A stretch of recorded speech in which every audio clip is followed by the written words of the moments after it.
Welcome to TNPSC வெற்றி நிச்சயம். இன்றைக்கி நம்ம என்ன பார்க்க போகிறோன்னா, எக்கனாமிக்ஸில் ப்ரீவியர் இயர் கொஸ்டின்ஸ் 4வது வீடியோ பார்க்க போகிறோம். ஃபஸ்ட்டு கொஸ்டின், பொருளாதார திட்டமிடுதலை முதலில் செயல்படுத்திய நாடு எது? பொருளாதார திட்டமிடுதலை முதலில் செயல்படுத்திய நாடு ரஷ்யா, இங்கிலாந்து, இந்தியா, பிரான்ஸ். பொருளாதார திட்டமிடுதல் அப்படின்னா என்னென்னா 5 இயர் பிளான்ஸ், அதுதான் பொருளாதார திட்டமிடுதல் அப்படி சொல்லுவாங்க. ஸோ அந்த 5 இயர் பிளான்ஸ் எங்கேருந்து எடுத்தாங்க அப்படின்னா ரஷ்யாவிலேருந்து எடுத்தாங்க. ரஷ்யாவில் அது 7 இயர் பிளான்ஸாக இருந்துச்சு. அதான் இந்தியாவில் 5 ஆண்டு திட்டங்களாக அறிமுகப்படுத்தினாங்க. யார் எடுத்துகிட்டு வந்தாங்கன்னா நேரு, அவர் தான் அங்கேருந்து பார்த்துட்டு இங்கே இந்தியாவில் அமல்படுத்துகிறாங்க. ஸோ ரஷ்யாவில் 7 இயர் பிளான்ஸாக இருந்துச்சு. அதான் இந்தியாவில் 5 ஆண்டு திட்டங்களை அறிமுகப்படுத்துகிறாங்க. ஸோ பொருளாதார திட்டமிடுதலை முதன்முறையில் அறிமுகப்படுத்திய நாடு அல்லது செயல்படுத்திய நாடு அப்படின்னா ரஷ்யா தான் கரெக்டான ஆன்சர். அதுக்கடுத்து, மக்கள் தொகை கணக்கெடுப்பு எத்தனை ஆண்டுகளுக்கு ஒரு முறை கணக்கிடப்படுகிறது? இது எல்லாருக்குமே தெரிஞ்ச கொஸ்டின் தான். மக்கள் தொகை கணக்கெடுப்பு எத்தனை ஆண்டுகளுக்கு ஒரு முறை கணக்கிடப்படுகிறது? ஃபஸ்ட்டு மக்கள் தொகை கணக்கெடுப்பு எப்பொழுது எடுக்கப்பட்டதுன்னா 1872. 1872 மேயோ பிரபு அப்படிங்கிற ஒரு தலைமையில் எடுக்கப்பட்டது 1872. அதுக்கப்புறம் 1881 ரிப்பன் பிரபு. 1872 மேயோ பிரபுவால் முழுமையான மக்கள் தொகை கணக்கெடுப்பு எடுக்க முடியாது. ஸோ 1881 ரிப்பன் பிரபு கணக்கெடுத்திருப்பார். அதிலிருந்து அடுத்த 10 வருடங்களுக்கு ஒரு முறை இப்போ வரைக்கும் மக்கள் தொகை கணக்கெடுப்பு பண்ணிட்டு வராங்க. இது வரைக்கும் எத்தனை மக்கள் தொகை கணக்கெடுப்புனா 15 மக்கள் தொகை கணக்கெடுப்பு நடந்திருக்கு. 1872 சேர்த்து 2011 வரைக்கும் 15 மக்கள் தொகை கணக்கெடுப்பு நடந்திருக்கு. ஸோ மக்கள் தொகை கணக்கெடுப்பு எத்தனை ஆண்டுகளுக்கு ஒரு முறை கணக்கிடப்படுகிறது? மக்கள் தொகை கணக்கெடுப்பு எத்தனை ஆண்டுகளுக்கு ஒரு முறை கணக்கிடப்படுகிறதுனா 10 ஆண்டுகளுக்கு ஒரு முறை கணக்கிடப்படுகிறது.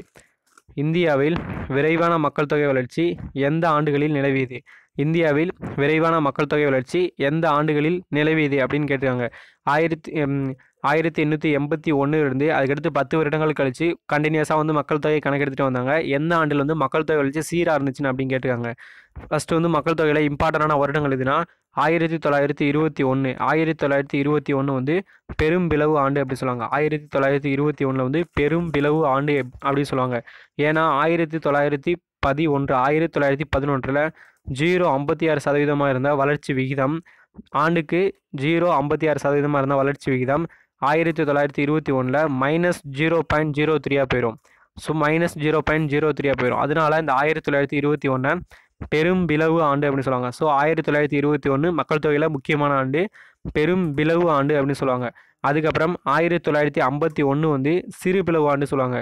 1951 சிறு பிளவு ஆண்டு சொல்லுவாங்க. அதாவது 1941 மக்கள் தொகை வளர்ச்சி எவ்வளோ விகிதம் இருந்துச்சுன்னா 1.33%. 1941 எவ்வளோ இருந்துச்சுன்னா 1.33%. 1951 கொஞ்சம் குறைஞ்சி 1.25% இருக்கும். ஸோ ரொம்ப கம்மியாக குறைஞ்சதுனால இது சிறு பிளவு ஆண்டு சொல்லுவாங்க. பெரும் பிளவு ஆண்டு எதுனா 1921 அல்லது பெரும் பிரிவினை ஆண்டு அப்படின்னா 1921. சிறு பிளவு ஆண்டு அப்படின்னா 1951. அதுக்கப்புறம் மக்கள் தொகை வெடிப்பு ஆண்டு. மக்கள் தொகை வெடிப்பு ஆண்டு எந்த வருஷம்னா 1961. மக்கள் தொகை வெடிப்பாண்டு அப்படின்னா 1961. 1951 1.25% இருந்த வளர்ச்சி விகிதம் 1961 0.96% இன்க்ரீஸ் ஆகிரும். 1951 1.25% இருந்த வளர்ச்சி விகிதம் 1961 0.96% இன்க்ரீஸ் ஆகிரும். அதாவது 1.96% இன்க்ரீஸ் ஆகிரும். அதனால தான் 1961 மக்கள் தொகை வெடிப்பு ஆண்டு அப்படின்னு சொல்லுவாங்க. ரொம்ப அதாவது 1.25 1.96% இன்க்ரீஸ் ஆகிரும். அதனால தான் மக்கள் தொகை வெடிப்பு ஆண்டு அப்படின்னு சொல்லுவாங்க. முக்கியமான மக்கள் தொகையில் 3 வருடங்கள் என்னன்னா 1921 பெரும் பிரிவினை ஆண்டு, 1951 சிறு பிளவு ஆண்டு, 1961 மக்கள் தொகை வெடிப்பு ஆண்டு அப்படின்னு சொல்லுவாங்க. இந்தியாவில் விரைவான மக்கள் தொகை வளர்ச்சி எந்த ஆண்டுகளில் நிலவியது அப்படின்னு பார்த்தீங்கன்னா 1901 1921, 1921 1951, 1951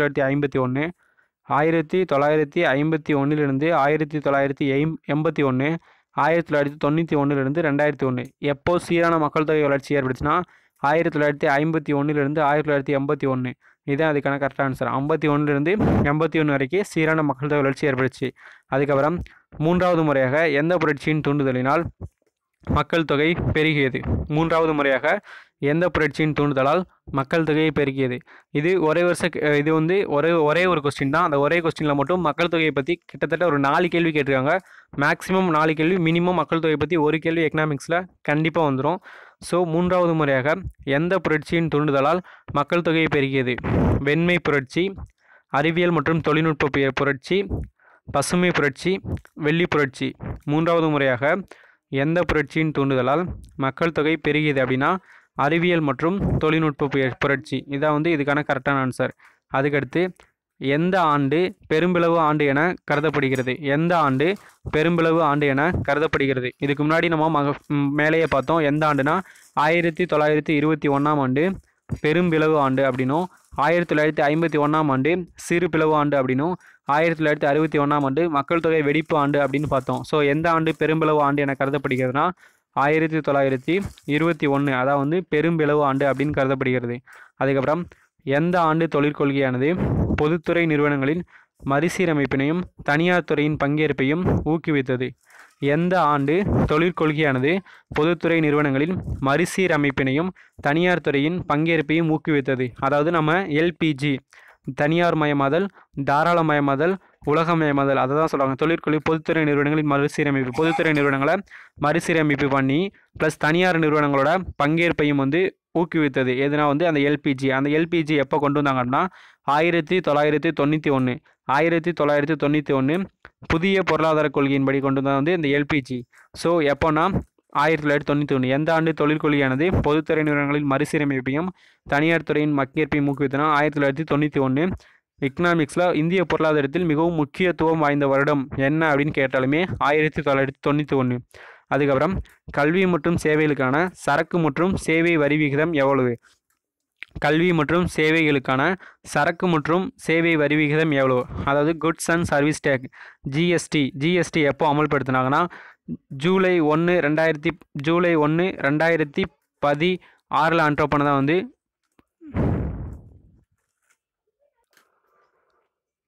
ஜூலை 1, 2017. ஜூலை 1, 2017 கொண்டு வந்ததான் வந்து GST 2017 goods and service tax அப்படின்னு சொல்லுவாங்க. இது வந்து 5 டைப்பாக வகைகளாக இருக்குது.